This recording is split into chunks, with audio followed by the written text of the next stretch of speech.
साल का अंतिम महीना अपने अंतिम चरण में है और जिले के निजी स्कूलों में वार्षिक उत्सव का आयोजन अपने चरम पर है। शनिवार को दरभंगा के प्रतिष्ठित विद्यालयों की सूची में शुमार दरभंगा जूनियर पब्लिक स्कूल के परिसर में भी एनुअल फंक्शन का भव्य आयोजन हुआ।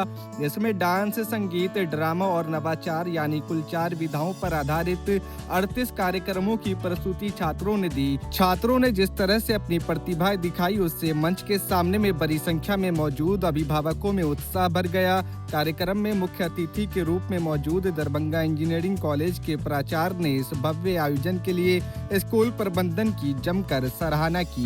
As this is the time to enjoy in this annual function, but I cannot stop myself to give strong message to parents and students.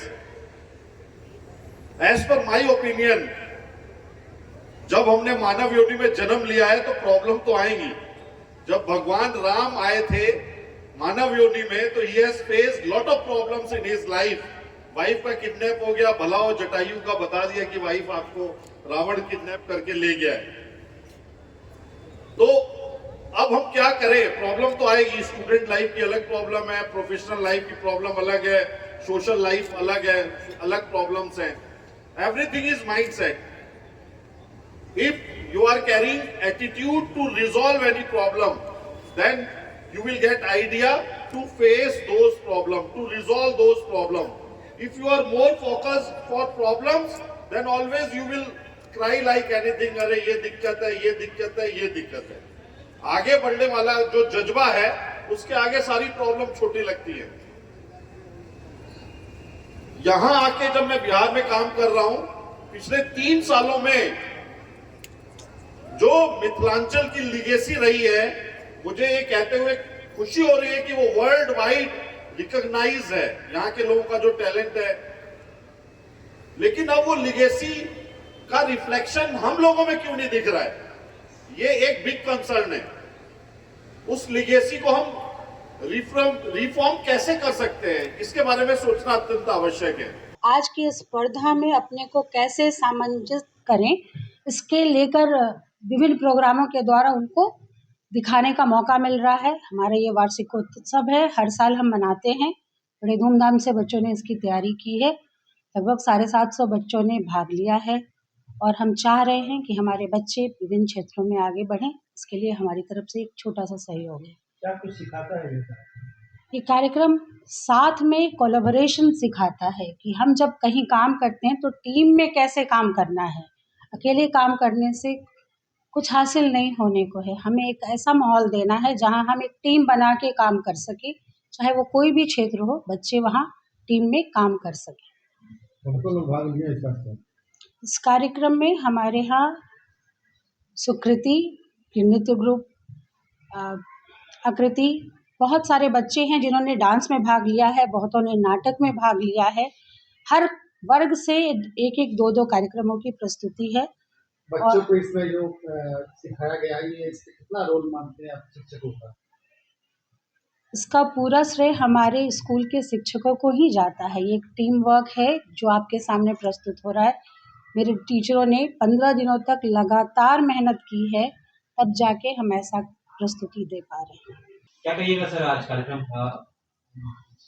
Rambagh स्थित दरभंगा जूनियर पब्लिक स्कूल का आज एनुअल फंक्शन ऑर्गेनाइज किया गया है और इसमें जो हमारे मुख्य अतिथि हैं वो डॉक्टर संदीप तिवारी सर हैं, जो कि दरभंगा इंजीनियरिंग कॉलेज के प्रिंसिपल हैं और एक बहुत ही प्रतिष्ठित एकेडमिशियन भी हैं। इस कार्यक्रम में बच्चों ने शिरकत की है और हम लोगों ने 4 अलग अलग विधाओं में इसके परफॉर्मेंसेस तैयार किए थे, जो कि डांस है, इसमें जो नृत्य की विधा होती है, म्यूजिक यानी संगीत, इसके अलावा ड्रामेटिक्स और चौथा जो है वो इनोवेशन या नवाचार। तो इन चारों को मिला करके लगभग 37 से 38 कार्यक्रमों को बच्चों ने तैयार किया है और इसमें भारत के हम लोगों ने कोशिश की है कि अलग अलग क्षेत्रों को, अलग अलग राज्यों को भी नुमाइंदगी मिले। तो हमारे जैसे उदाहरण के लिए हमारे जो डांस फॉर्म्स हैं उसमें हम लोगों ने भरतनाट्यम किया है, तो ओडिसी भी किया है, मोहिनीअट्टम किया है, तो कथकली भी किया है। इसी तरह जो म्यूजिक है उसमें हमारे इंग्लिश सॉन्ग्स भी हैं, हिंदी भी हैं, मैथिली भी हैं। जो ड्रामेटिक्स है उसमें हम लोगों ने शेक्सपियर का भी प्ले कर रहे हैं और साथ में हम लोग मैथिली का भी नाटक कर रहे हैं। तो पूरा आइडिया ये है कि बच्चों को ना केवल एक ग्लोबल एक्सपोजर मिले, आर्ट के फॉर्म का, बल्कि जो हमारी ज़मीन से जुड़ी हुई कलाएँ हैं, चाहे वो विद्यापति का आर्ट के से जुड़ा हुआ कोई चीज़ है, मान लीजिए उनकी कोई उनका भजन है या उनकी कोई कविता है, या ऑन द अदर हैंड जो हमारे इंग्लिश के बड़े-बड़े लिटरेचर के स्टॉलवर्ड्स हैं, तो सभी को एक तरह से संतुलित करके उनको एक्सपोज़र मिले और बहुत ही बेहतरीन कार्यक्रम हुआ है। और अभी मुझे लगता है कि लगभग 2000 पेरेंट्स ने इसमें शिरकत की है। और हम लोग की जो मंशा होती है इसके पीछे वो ये होती है कि एनुअल फंक्शन केवल एक रिक्रिएशनल एक्टिविटी नहीं है, ये एक ऐसा एक्टिविटी है जो बच्चों के अंदर ग्रुप डायनामिक्स डेवलप करता है। क्योंकि स्टडीज़ जो पढ़ाई जो सबसे ज़्यादा इम्पोर्टेंट माना जाता है स्कूलों में, उसके साथ एक बड़ी चुनौती ये है कि वो एकल गतिविधि है, अकेले की जाती है। और ये एनुअल फंक्शन या एनुअल स्पोर्ट्स जैसी जो चीज़ें होती हैं उसमें बच्चे ग्रुप डायनामिक्स सीखते हैं कि दूसरों के साथ मिलजुल कर कैसे अपने परफॉर्मेंस को एनहांस कर सकें।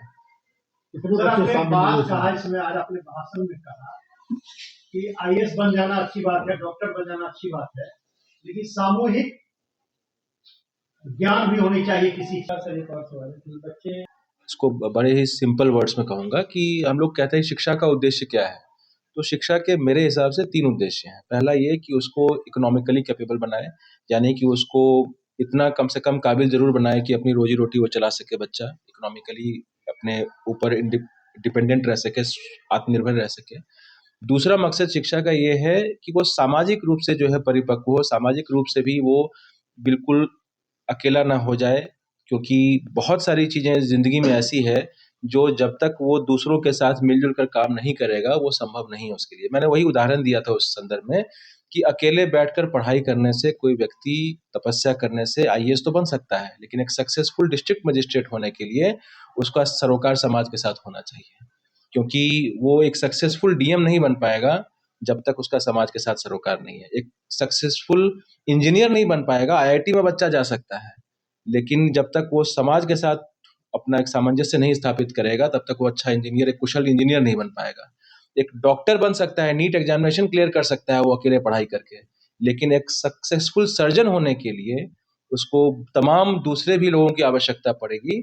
और जो तीसरा सबसे अछूता पहलू है शिक्षा का, वो है संस्कार का पहलू, जो कहीं ना कहीं हम लोग इकोनॉमिकली और सोशली कैपेबल बनने के क्रम में जो तरबियत है हमारे अंदर होनी चाहिए, जो संस्कार होने चाहिए, वो हम लोग मिस आउट करते जा रहे हैं। मैं एक उदाहरण केवल देके छोटा सा अपनी बात को खत्म करूंगा कि आज से 3-4 साल पहले की घटना है कि विराट कोहली को सोशल मीडिया पे थ्रेट्स आ रहे थे, ट्रोल्स हो रहा था उनको, और जो उनको गालियां दी जा रही थी, और उनकी 6 महीने की बच्ची थी जिसके बारे में भी बहुत ही अभद्र भाषा का प्रयोग किया जा रहा था 6 महीने की बच्ची के लिए। जब साइबर सेल ने इसको पता किया कि ये कौन है व्यक्ति जो इसको कर रहा है इस तरह के पीछे, वो लड़का आईआईटीएन निकला, वो आईआईटी का स्टूडेंट था।